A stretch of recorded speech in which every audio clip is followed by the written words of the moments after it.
Mr. Rael, how often should we evaluate an employee's performance? One of two novice leaders recently asked me this question after a keynote. They had recently joined a newly formed organization and had been promoted as department heads and, obvious to me, not been given very much guidance. I responded, every week. This clearly surprised them.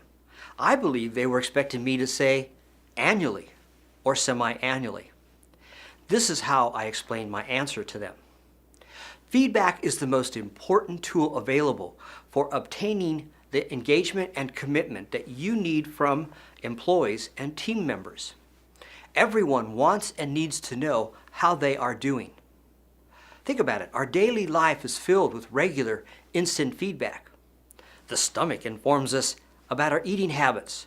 Our car's instruments evaluate our driving habits. Our children remind us of our parenting skills. Our savings account balance informs us of our ability to save. Now, if regular doses of feedback are important in our personal lives, then why shouldn't regular instant feedback be crucial in our work lives as well? I believe when you provide weekly feedback, you will be able to catch performance problems as they occur, locate misunderstandings before they fester and grow, identify communication breakdowns, immediately reinforce professional work habits. Continuous feedback arises from an informal process. When you meet with employees weekly and ask, how is it going? You create an opportunity to describe your view of how the person is performing. You also create the opportunity for the employee to open up to you and express their concerns, their desires, and more importantly, their accomplishments. You can easily incorporate this in your routine by seeking out and listening to each person at least once a week. Now, one of these young leaders responded, I don't have enough time to do my own work. How can I do this with all my other duties? With a smile, I explained that the more feedback you give to your employees, the less managing you will need to do.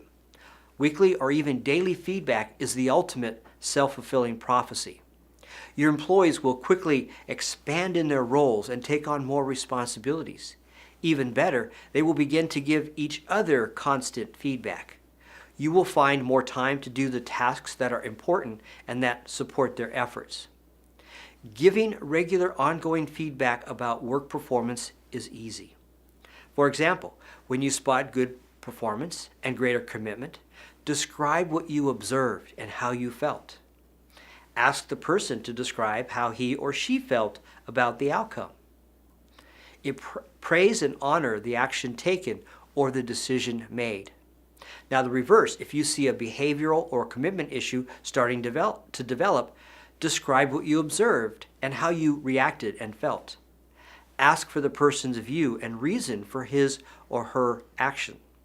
Describe how the person can improve and identify specific actions you hope to see in the future. The final step in feedback is to gently challenge the person to evaluate his or her own daily performance, and do this by keeping track of it in a journal. I encourage you to invest time with each employee and compare their self-rating against your mental ratings and explore the discrepancies. I encourage you to do this with new employees weekly and with your more experienced employees weekly or even monthly. I suggest that you start immediately and add these regular touches into your schedule. I guarantee not only will you have more time, you will also enjoy the benefit of having engaged and committed people on your team. When you evaluate team members more frequently, daily, weekly, you will see them doing more of the right things. You will gain their respect as a caring and thoughtful leader, and your culture will be one of productivity and cooperation. Please feel free to share this information with your colleagues. I encourage you to send me your questions about the critical topics of leadership and personal accountability.